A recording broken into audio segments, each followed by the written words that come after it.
저는 오늘 여호수아 5장 13절에서 15절의 말씀을 가지고 문제와 해결 방법이라고 하는 제목으로 함께 은혜를 나누려고 합니다. 지난주인가요? 제가 신방을 하고 교회에 들어왔습니다. 그런데 갑자기 그 주차장에서 지하에서 무슨 굉장히 그 연기가 나오고 있었어요. 그게 뭐지? 그런데 그 소리가 여상치 않고 둥둥둥둥둥둥 그러면서 연기가 이렇게 올라오는데, 아니 갈수록 그 소리가 커지는 거예요. 그리고 연기가 더 많아지고, 그래서 제가 생각하기에 지하에 무슨 일이 있나, 뭐 식당에서 무슨 일이 있나, 그리고 제가 식당에 지하로 내려갔습니다. 그런데 그 지하에서 들리는 소리가 여상한 소리가 아니었습니다. 금세라도 뭐가 폭발할 것 같은 굉장한 진동이었습니다. 그래서 보니까 그 전기실에서 그 소리가 나는 거예요. 그런데 갈수록 그 소리가 커지더니 나중에는 금세라도 이것이 폭발할 것 같은 굉장한 굉음으로 소리가 났어요. 그래서 1층으로 올라와서 제가 스위치를 내렸습니다. 메인 스위치를. 그랬는데도 소리가 계속 나는 거예요. 그리고 스위치를 다 내렸는데도 불구하고 굉장히 굉음 소리가 많이 나서 내려갔는데 그 1층에 있던 다른 우리 성도님들이 그 소리를 듣고 뛰어왔습니다. 지하로. 우리 식당 담당하는 김희정 집사님은 눈이 커지고 막 땀을 뻘뻘 흘리면서 놀래서 식당을 왔다 갔다 하는 거예요. 그래서 내 마음에 금세라도 저게 폭발할 것 같다는 그런 생각이 들어서 전기실의 문을 열었습니다. 그리고 그 전기실로 들어갔습니다. 그런데 내 마음속에서는 이 폭발하면 내가 아마 죽지, 그런 생각을 했어요. 내가 죽을 것 같다는 생각도 들었어요. 왜냐하면 그 정도로 굉음이 컸습니다. 그래서 그 전기실에 들어가서 스위치가 보이길래 무조건 내렸어요. 그런데 소리가 멈추지 않았어요. 계속 더 그 전기 거기가 진동을 계속 하면서 소리가 막 커지는 거예요. 그래서 그 빨간 버튼이 있는데 그 빨간 버튼을 팍 눌렀습니다. 그리고 그 순간 그 진동이 멈추고 불이 꺼지고 그러면서 조용해졌습니다. 내 머릿속에는 또 이것이 작동해서 다시 이게 폭발할 것 같은데 119를 불러야지, 그런 생각을 하고, 아니면 이 전기 담당자를 빨리 연락을 해서 불러서 이걸 고쳐야 되겠다는 긴박한 생각을 하고 있었는데, 내가 그 빨간 버튼을 누르면서 그 전기실을 끄는 그 순간 누가 저에게 찾아왔습니다. 그리고 저에게 큰 소리로 이야기하기를 왜 그걸 끄십니까? 그렇게 큰 소리로 얘기했어요. 그래서 내가 자세히 보니까 우리 교회에 매달마다 한 번씩 와서 정기 검진하는 분이었어요. 그래서 왜 이렇게 큰 소리가 나냐 그랬더니 1년에 2차례씩 이 검진을 하기 위해서 그 기계를 돌린다는 거예요. 이게 작동을 크게 해가지고 이상이 있나를 보려고 그것을 돌리고 있는데, 한참 지금 열받아가지고 잘 돌아가고 있는데 누군가 와서 꺼버리더라는 거예요. 그래서 제가 그분한테 얘기했습니다. 아니 말이나 하고 틀어야지. 왜 말도 않고 이것을 돌리느냐 그랬더니 이 얘기했다는 거예요. 그래서 누구한테 얘기했냐 그랬더니 이정신 목사님한테 얘기했다는 거예요. 내가 올라가 보니까 이정신 목사님은 피식피식 웃어요. 나는 지금 사경을 헤매고 올라왔는데, 나는 그 전기실에 들어가서 여러분 빨간 버튼을 누를 때 나는 죽을 각오를 하고 누른 거예요. 죽을 각오를.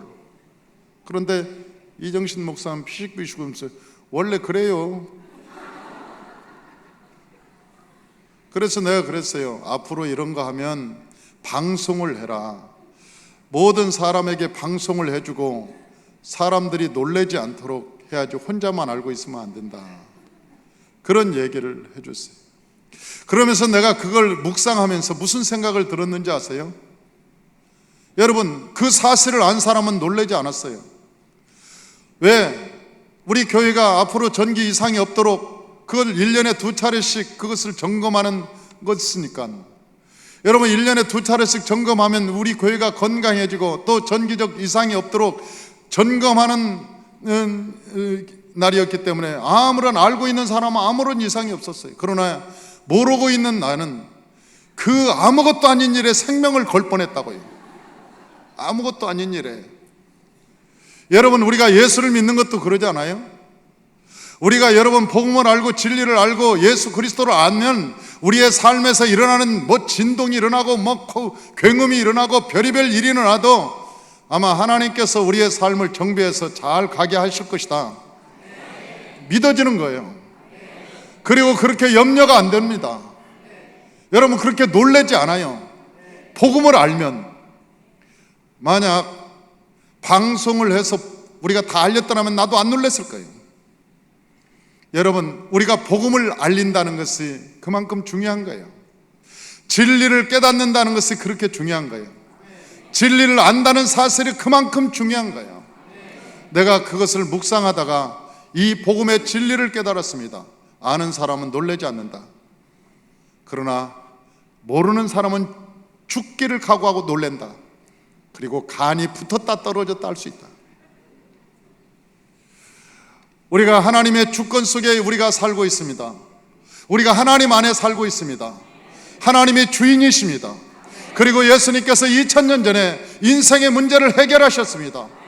하나님께서 우리에게 말씀하시기를 수고하고 무거운 짐진 자들아 다 내게로 오라 내가 너를 쉬게 하리라. 하나님께서 우리에게 말씀하셨어요. 그래서 우리는 지금 우리에게 다가오는 여러 가지 환경과 여러 가지 어려운 여건이 우리 삶 속에 있지만, 그러나 우리가 예수 그리스도를 믿는 한 예수님께서 우리의 삶을 정비하고 있다고 하는 사실, 여러분, 그리고 나중에는 반드시 우리가 승리할 것이라고 하는 사실을 우리가 믿는 거예요. 그래서 우리는 환난을 당해도 역경을 당해도 어려움을 당해도 우리의 삶의 문제가 다가올지라도 우리가 하나님께 찬양할 수 있는 것은 우리가 하나님을 믿기 때문에 그런 것입니다. 우리가 하나님을 믿으면 하나님께서 우리의 삶을 여러분 이끌어 가시고 결국은 하나님이 우리에게 은혜와 축복을 주신다는 사실입니다. 복 있는 사람을 우리가 누군가 보면, 여러분 이 세상에 가장 복 있는 사람이 누굴까요? 이 세상에 가장 복 있는 사람이 누구냐면 하나님이 함께하는 사람입니다. 하나님이 함께하는 사람. 여러분 이 세상에 가장 복 있는 사람이 하나님과 함께하는 사람이에요. 그래서 하나님께서 복 있는 사람들, 하나님께서 자기를 만난 사람들, 자기를 사랑하는 사람들에게 첫 마디가 뭔지 아세요? 내가 너와 함께하리라. 내가 너와 함께한다는 뜻이에요. 내가 너와 함께한다. 그런데 하나님과 함께하는 사람에게는 하나님이 선물을 줍니다. 그런데 그 선물이 무슨 선물이냐면 만남의 축복이라고 하는 거예요. 여러분 이 세상에 여러분 만남의 축복을 갖고 산다는 것은 행복한 것입니다. 인생이라고 하는 것은 세 사람을 잘 만나면 결정된다고 하죠. 첫째는 부모를 잘 만나야 되고, 두 번째는 배우자를 잘 만나야 되고, 세 번째는 자식을 잘 만나면 인생에 행복한 인생을 살 수 있다고 그렇게 얘기합니다. 여러분 우리가 태어나면서 부모를 잘 만난다는 것은 우리의 인생의 절반이 결정이 돼요. 우리가 인생을 살면서 배우자를 잘 만난다는 것, 이것도 여러분 우리의 삶에 얼마나 중요한지 몰라요. 그러나 여러분 내 자식을 잘 만난다는 것, 노후에 내 자식을 잘 만난다는 것도 인생의 큰 축복입니다. 그러나 우리 믿는 사람에게는 플러스 알파가 있어요. 그게 뭐냐면 우리가 여러분 평생 부모하고만 살 수 있습니까? 우리가 세상을 살면서 여러분 자식하고만 살 수 있나요? 아니, 여러분 우리가 배우자하고만 살 수 있냐고. 친구도 있고 우리가 선배도 있고 후배도 있고 우리가 이 세상에 살아갈 때는 사업장에 김 사장도 있고 김 회장도 있고, 우리가 이 세상을 살아갈 때는 여러분 부모 외에, 여러분 배우자 외에, 자식 외에 만나는 사람들이 얼마나 많은지 몰라요. 신앙에는 우리가 신앙의 연륜을 가진 많은 교우들이 있잖아요. 우리가 만남의 축복이라고 하는 것은 하나님께서 함께하는 자, 하나님이 함께하는 자에게는 특별한 플러스 알파의 축복이 있는데, 그 축복은 만남의 축복이라는 거예요. 만남의 축복. 사랑하는 성도 여러분, 저와 여러분들이 만남의 축복을 가지시길 주의 이름으로 축원합니다. 인생의 만남의 축복을 통해서 저와 여러분의 삶이 행복하고 하나님의 은혜가 가득하고 하나님의 즐거움과 기쁨이 넘쳐나시길 주의 이름으로 축원합니다. 성경에 보면요, 이 다윗이라고 하는 사람이 참 하나님의 축복을 받았습니다. 하나님이 함께한다고 그랬어요. 그 다윗은 사실은 저 목동이었죠. 들판에서 우양을 기르는 목동이었습니다. 사실은 베들레헴 땅에서 이름이 없는 사람이었습니다. 나중에 그가 왕의 사위가 될 때 그렇게 얘기합니다. 나같이 미천한 사람이 왕의 사위가 될 수 있을까 할 정도로 자기 신분이 별로 나타낼 만한 것이 없었어요. 그런데 그가 하나님을 사랑하고 그 들판에서 하나님을 만나잖아요. 그리고 그 사무엘이라고 한 사람을 통해서 기름 부음을 받고 성령으로 충만을 받았습니다. 그 다윗이 성령으로 충만을 받았을 때 하나님께서 다윗에게 만남의 축복을 주셨어요. 첫째는 사무엘을 만나게 하셨고, 좋은 지도자, 영적 지도자를 만나게 한 거예요. 여러분, 우리가 이 세상을 살아갈 때 여러분, 그 무엇보다도 중요한 것은 영적 지도자를 만난다는 거예요. 그러지 않습니까? 영적인 지도자를 내가 만날 수 있다는 것은 우리 삶에 행복한 거예요. 저는 제 인생에 여러분 조영기 목사님을 만났다는 사실이 저에게는 굉장한 축복이었습니다. 저는 그분의 사상을 배워왔습니다.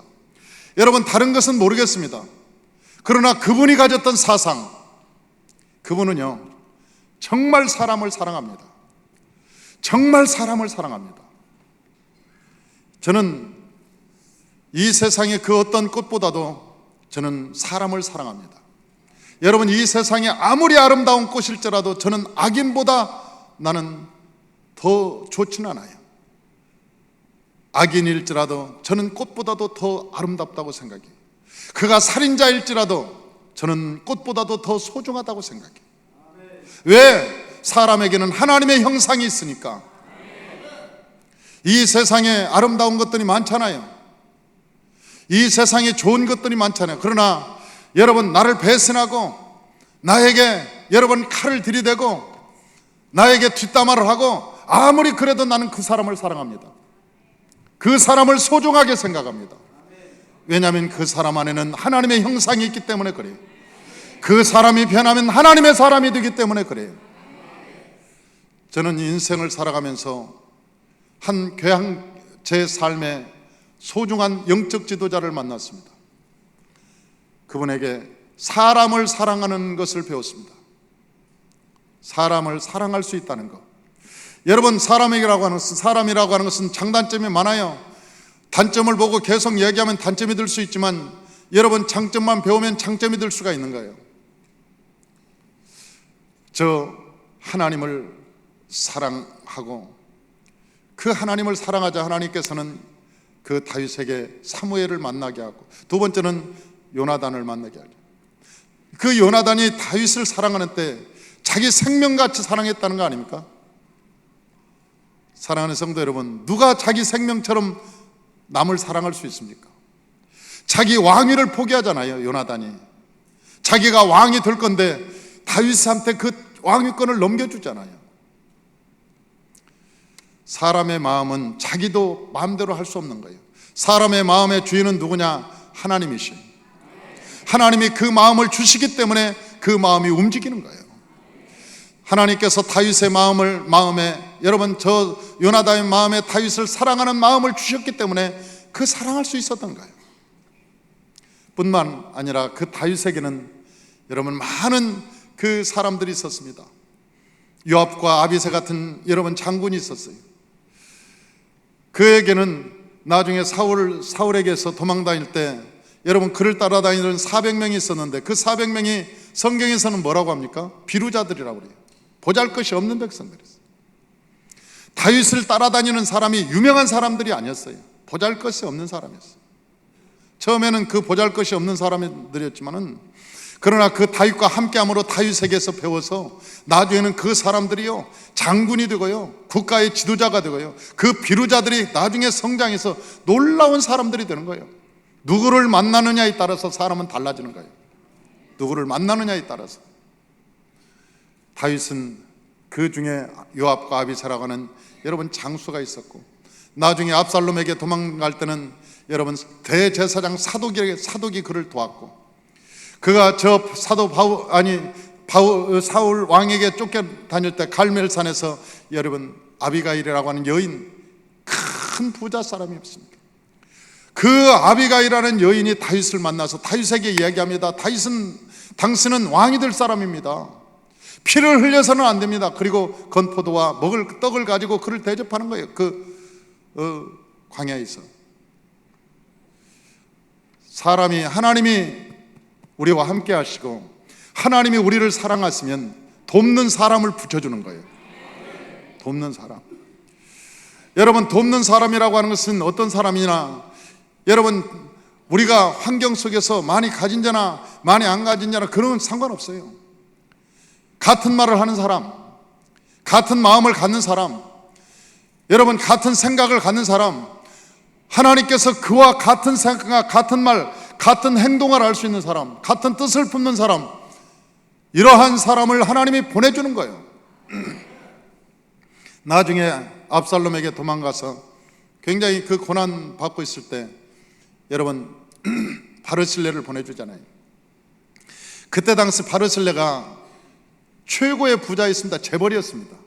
그런데 그 재벌이 광야까지 따라오는 거예요. 다윗이라고 하는 사람이 지금 어려움에 처해서 지금 도망자의 신세가 되었다는 것을 알고 찾아오는 거예요. 그 광야에서 대야를 갖다 줍니다. 대야. 여러분 그 광야 피난 시절에 다윗이 도망갈 때 어떻게 도망간 거 알잖아요. 남들이 볼까봐 자기 얼굴을 가리고 맨발 벗고, 신발도 신을 새가 없었어요. 신발도 신을 새. 그 뒷문으로 도망갔잖아요. 뒷문으로. 그 후궁들 몇 명 데리고 뒷문으로 도망갔다고. 신하 몇 명 데리고. 얼마나 급삭스럽게 압살롬이 쳐들어왔던지 도망갈 새가 없었어요. 생명 하나 부지하는 것이 최고의 다행이었어요. 아니 그런데 그 광야에서 아무것도 없는 그 광야에 바르실레가 와가지고, 왕이요, 왕은 이런 개천에서 목욕해서는 안 됩니다. 개천에서 세수해서는 안 됩니다. 왕이요, 세숫대야를 가지고 왔습니다. 그리고 그 세숫대, 고급 세숫대를 가지고 오는 거예요. 그리고 그에게 침상을 가지고 오는 거예요. 왕이여, 내 왕이여, 왕은 여기 광야에 있어도 내 왕입니다. 왕은 이런 데서 주무셔서는 안 됩니다. 땅바닥에서 주무셔서는 안 됩니다. 침대에서 주무십시오. 그 침대를 가요. 사랑하는 성도 여러분, 침대가 중요한 게 아니에요. 여러분 세숫대야가 중요한 게 아니에요. 저 다윗에게 왕의 마음을 회복해 줬다는 거예요. 왕의 자부심을 회복해 줬다는 거예요. 왕의 마음의 자부심을 회복해 준 거예요. 나중에 그것이 얼마나 고마웠던지 다윗이 예루살렘에 승리하고 돌아갈 때 바르실레를 부릅니다. 그리고 바르실레한테 얘기하잖아요. 나하고 같이 왕궁으로 가자. 내가 당신의 은혜를 잊지 못하겠다. 왕궁에 가서 나와 함께 식사도 하고 우리 혈육처럼 살자. 그럴 때 그 바르실레가 하는 얘기가, 내가 그것을 보고 왕께 한 게 아닙니다. 나는 진실로 왕을 사랑합니다. 내가 생명을 걸고 압살롬이 만약 전쟁에 승리했더라면 여러분 바르실레는 죽었어요. 그의 모든 재산은 빼앗겼을 겁니다. 내가 왕에게 이렇게 한 것은 왕을 진심으로 사랑했기 때문에 그렇습니다. 나중에 그 다윗이 여러분 바르실레의 그 아들을 데려다가 평생 자기 아들과 겸상을 하게 만들고 아들처럼 여러분 대하잖아요. 다윗을 보면 참 가슴이 울렁거립니다. 다윗을 생각하면요, 정말 멋진 사람이에요. 하나님의 축복을 받은 사람이었어요.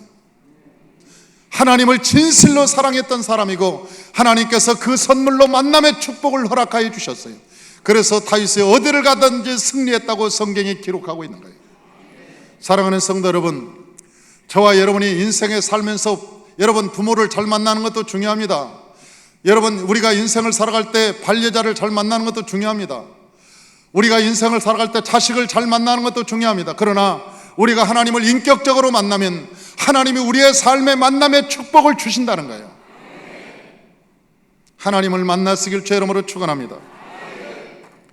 이것이 우리 인생을 살아갈 때 여러분 플러스 알파라고 하는 거예요. 그래서 이사야서 60장에는 이렇게 얘기합니다. 일어나라, 빛을 봐라. 내 빛이 이르렀고 여호와의 영광이 내 위에 임하였나니라. 여호와의 영광이 내 위에 임해 있으니까, 하나님의 성령이 너 위에 임하 있으니까, 성령이 너와 함께하니까 일어나 빛을 발하는 거예요. 캄캄함이 온 땅을 덮고 어둠이 세상을 덮거니와 그러나 여호와께서 내 위에 임하실 것이니까 열방이 내 품으로, 열왕이 내게로 다 올 것이고, 네 눈을 들어서, 내 눈을 들어서 사방을 보면 저 원방에서 무리가 모여서 다 내게로 달려올 것이고, 아들들은 원방에서 오고 딸들은 안겨서 올 것이고, 그때 네가 그것을 보면서 희색을 바라고, 그리고 내 마음이 화창하고 놀랄 것이니, 왜? 저 열방의 재물이 내게로 오고 바다의 풍부가 다 내게로 올 것이기 때문에. 여러분, 그것을 왜 옵니까? 하나님의 신이 너와 함께 있기 때문에, 하나님의 여호와의 영광이 내 위에 임하였기 때문에 하나님이 그런 축복을 주신다는 거예요. 하나님이 저와 여러분 가운데 함께 하시기를 주의 이름으로 축원합니다. 성경에서는, 오늘 본문에서는 세 개의 문제와 세 개의 해결 방법을 하나님이 말씀하고 있습니다. 이스라엘 백성들에게 하나님께서는 가나안 땅을 주시겠다고 약속하셨습니다. 그런데 여러분, 문제가 생겼습니다.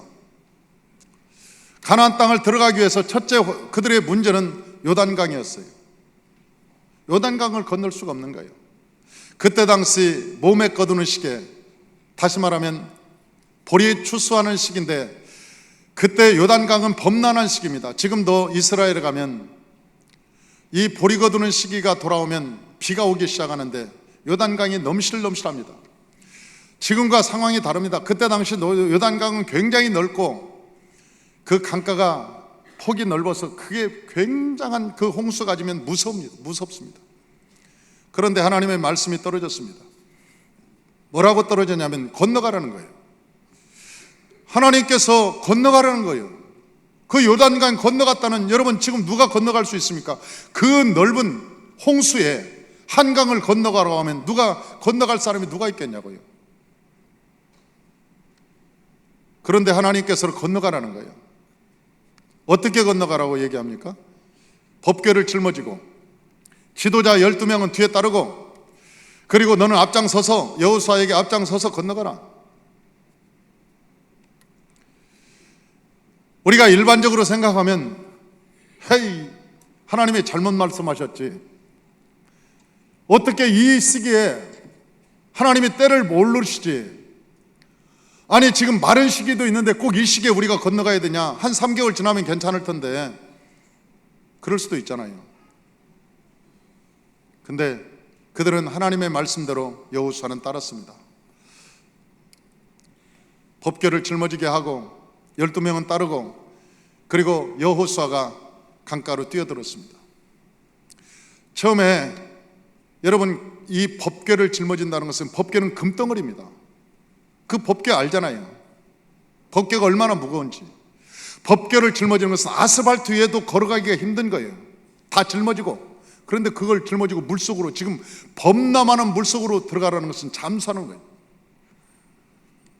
그런데도 불구하고 그들이 그 법궤를 짊어지고 물속으로 들어갑니다.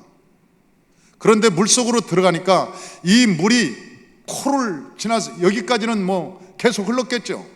무거우니까, 그들은 무거웠으니까 떠내려가지는 않았을 거예요. 너무나 무거우니까.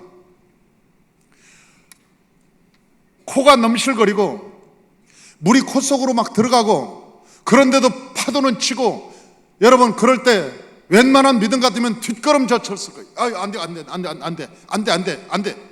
아마 뒷걸음. 그런데도 불구하고 여호수아의 군대는 계속 들어갔다는 거예요. 그런데 계속 들어가 죽음을 각오하고 들어가니까 그 물이 그쳐버리고 맙니다. 그리고 그 물이 그쳐서 벽이 되었다고 말하는 거예요. 벽이 되었다. 그리고 더 이상 그 물이 흐르지 못해서 그 물이 차곡차곡 쌓여서 저 아르논까지, 그 물이 서는 바람에, 내려오지 못하고 그 물이 서는 바람에 그 물이 아르논까지 쫙 나가는 거예요. 소설 같은 얘기죠. 여러분, 이것이 논리에 맞습니까? 맞지 않아요. 요즘 한국에 교황이 와서 시복석을 한다고 광화문에서 여러 가지 얘기를 합니다. 온 나라가 떠들썩합니다. 대통령은 저 공항에까지 가서 맞이하기도 하고, 그 가난한 자들을 찾아서, 그 억울하고 가난한 자들을 찾아서 얘기하고, 그 아이들에게 머리도 안수하고, 그리고 환호하고. 여러분, 온 나라가 들떠 있습니다. 그런데요, 예수님은 그렇게 안 하셨어요. 예수님께서는 오셔서 문제를 해결하셨습니다. 병든 자가 있으면 손을 얹어서 병을 고쳤고요, 소경된 자가 있으면 소경을 고쳤고요, 그 앉은 뱅이가 있으면 앉은 뱅이를 일으켜 세우셨고요, 그 암의 환자가 있으면 그 암 환자를 고치셨습니다. 예수님께서는 그냥 말만 하고 지나간 게 아니에요. 예수님께서는 오셔서 우리의 문제 자체를 해결하셨다고요. 근본적인 문제를 해결해 주셨어요. 온 나라가 들썩거리고 마치 우리나라가 뭔가 일어날 것 같이 생각하지만, 여러분, 그 교황이 어느 나라 사람인지 아십니까? 아르헨티나 사람입니다. 그런데 그 그분이 아르헨티나 영적 지도자로 아르헨티나를 이끌어가고 있을 때 1983년부터 2014년까지 아르헨티나가 디볼트 상태가 3번 왔습니다. 국가 부도 상태가. 왜? 해방운동하고 해방노동운동하고 가난한 자를 위해서 있는 자들의 재산을 빼앗아서 나눠주고. 여러분, 예수님께서 가난한 자에게 관심을 갖고 계시죠. 그러나 가난한 자를 기뻐하지는 않아요. 가난한 자들에게 긍휼히 여기시고 불쌍히 여기시지만 이 백성들이 가난하기를 원하지는 않는다고요. 여러분, 복음이 다른 게 뭔지 아십니까? 우리나라가 이 세계 가장 가난할 때, 여러분, 예수 그리스도의 복음이 들어왔고 할 수 있다 하면 된다, 해보자, 우리가 믿으면 된다, 그러면서 여러분 찬양을 하고 새벽마다 하나님께 나와서 무릎 꿇고 기도하고, 그러면서 이 나라가 여러분 복음의 성장과 함께 경제적 성장을 지금까지 여기까지 이루어놓은 거예요. 복음이라고 하는 것은 사람을 살리는 것입니다. 하나님의 기적을 이루는 거예요. 복음이라는 것은 사치가 아닙니다. 거칠애가 아닙니다. 여러분, 사람에게 여러분 위선이 아니에요. 복음은 실제입니다. 오순절에 프락시스라는 말이 있습니다. 오순절의 실제가 뭔지 아십니까? 베드로와 요한이 성전을 들어갔습니다. 그런데 그 성전에서 그 안진뱅이, 날 때부터 안진뱅이였던 사람이, 성전에 들어가는 사람이 마음이, 성전에 들어가려니까 마음이 착해져야지. 그래서 들어가면서 하나님 만나러 가니까 미안하니까 동전 하나씩 주는 거예요. 그러니까 그 안진뱅이가 그 성전 앞에서 그 구가라는 게 짭짤하니까 거기 앉아서 있는 거예요. 다른 사람들은 선행한답시고 여러분 동전 하나씩 주고 가요. 베드로하고 요한하고 딱 들어갑니다. 그런데 그 베드로와 요한이 동전을 줄 줄 알고 딱 손을 내미니까 그 베드로와 요한이 뭐라 한지 아세요? 내게 금과 은은 없으되 내게 있는 것 나사렛 예수의 이름으로 일어나 걸으라. 문제를 해결해 주신 거예요. 인생의 근본적인 문제를 해결해 주신 거예요. 인생의 근본적인 문제. 여러분, 그 선행이나 하는 사람들은 평생 너 앉아서 빌어먹고 살아라, 그렇게 동전 던져줬지만은, 그러나 예수 그리스도 안에서 성령으로 새로운 받은 사람들은 여러분 그렇게 적선하는 게 아니에요. 인생의 운명을 바꿔주는 겁니다. 내게 금과 은은 내게 없자, 그러나 내가 예수 그리스도, 내게 있는 예수 그리스도. 그래서 오순절에 그 실제 프락시스라고 하는 것은, 여러분 베드로가 그 앉은 뱅의 눈을 볼 때 베드로 안에 있었던 예수가 이 베드로의 눈을 통해서 앉은 뱅이 속으로 들어간 거예요. 그리고 예수께서 앉은 뱅이 속에 들어가셔서 병을 고치시고 그를 뛰게 하시고 그가 하나님께 찬양하게 하고, 한 번도 성전에 들어가지 못한 그가 기뻐 뛰며 성전에 들어가서 하나님을 찬양하게 하고 하나님의 은혜가 있게 한 거예요. 우리는 적선하러 이 복음을 전하지 않습니다. 우리는 예수 그리스도를 설명하고, 우리가 그리스도를 알려주고 그리스도를 그들에게 전해줘서 그들이 그리스도와 함께 세상을 이기고 죄를 이기고 가난과 저주를 이기고 승리하게 만드는 거예요. 여러분, 환경이 중요하지 않습니다. 요단강이 범람해도 괜찮습니다. 여러분, 범람하면 어떻습니까? 여러분, 정답은 환경이 아니라 하나님의 말씀입니다.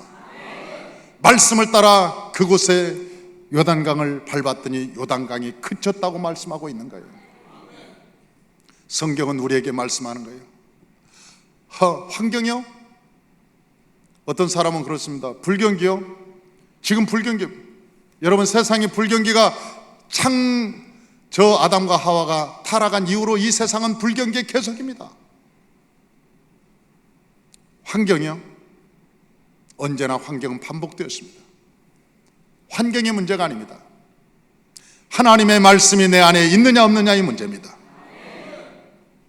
하나님의 말씀이 내 안에 있으면 저 요단강의 물이 그치는 것 같이 우리의 삶의 변화와 역사가 일어나고 하나님의 기적이 일어나는 것입니다. 할렐루야. 두 번째로, 여러분 인생의 문제가 뭐냐면 두려움입니다. 여호수아가 가려고 하는데 두려움이 다가왔습니다.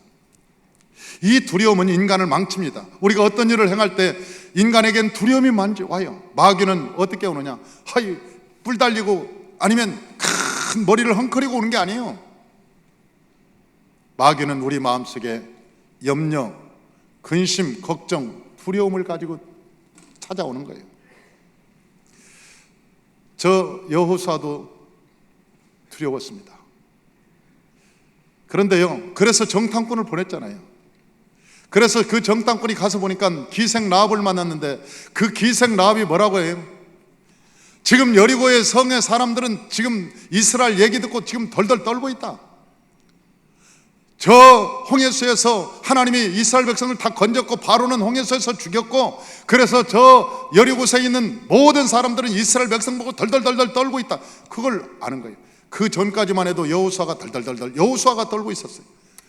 그런데 라합이 그걸 알려준 순간부터 이 여호수아가 굉장히 담대해집니다. 여러분, 지금 마귀는 떨고 있는 거예요. 예수께서 십자가상에서 모든 것을 해결하였기 때문에 여러분, 우리가 떨 일은 아니라고요. 마귀가 지금 떨고 있다고요. 저 여리고성에 있는 마귀는, 우리가 점령하려고 하면 마귀는 덜덜 떨고 있어요. 떨 수밖에 없어요. 우리가 믿음을 선포하고 믿음으로 가면 하나님의 기적은 일어나요. 그래서 하나님께서 우리에게 말씀합니다. 너는 두려워하지 마라. 내가 너를 지명하여 불렀나니 너는 내 것이라. 너희가 물 가운데 지날지라도 물이 너를 침몰치 못하고 불 가운데 지날지라도 불이 너를 사르지 못하리라. 담대하라. 세상 끝날까지 승리하게 하리라. 말씀하죠. 세 번째는 마지막으로 여리고입니다. 그런데 이 여리고성은 철옹성이었어요. 한 번도 무너진 적이 없어요. 그런데 무너뜨립니다. 뭐 때문에요? 여호수아가 가니까 군대 장관이 딱 칼을 들고 있는 거예요. 그 군대 장관이 나타나서 뭐라고 하는지 아세요? 너는 신만 벗으면 돼. 그리고 그 신 벗고 그 군대 장관을 만나고 난 다음부터 여러분, 여호수아가 여리고성을 무너뜨리는데 한 일이 뭐가 있습니까? 아무것도 한 일이 없어요. 나팔 불고 노래한 일 외에는. 그 나팔 불며 노래한 것 외에는 여호수아가 아무것도 한 것이 없다고요. 그 여리고성을 누가 무너뜨리느냐? 여호수아에게 찾아온 군대 장관이 무너뜨린 거예요. 하나님의 천사를 데리고. 우리의 사업이요, 우리의 환경, 우리의 삶이요, 누가 여러분 일으키고 누가 넘어뜨리는지 아세요? 넘어뜨리는 것은 마귀고 일으키는 것은 군대 장관이라고요. 저와 여러분이 하나님과 인격적으로 만나면 하나님의 천사들이 와서 여러분을 돕게 되는 거예요. 오늘 보면 이 군대 장관이 결국은 여리고성을 무너뜨립니다. 저와 여러분의 삶에 여리고성이 있습니까? 군대 장관을 만나시길 바랍니다. 하나님이 보낸 군대 장관을 만나시길 바랍니다. 저는 신명기를 보면서 모세의 마지막 인생이 뭐냐? 신명기 32장에 모세는 노래하면서 인생을 끝냅니다.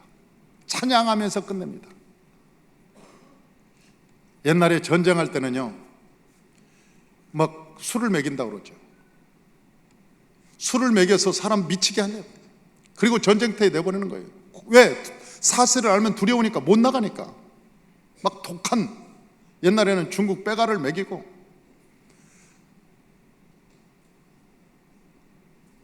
빼가를 모르는 사람들이 있겠지만,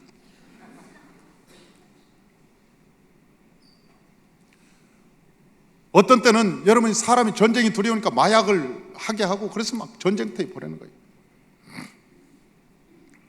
그런데요, 오늘 본문에 보니까 이런 노래는 세상 노래가 아니었어요.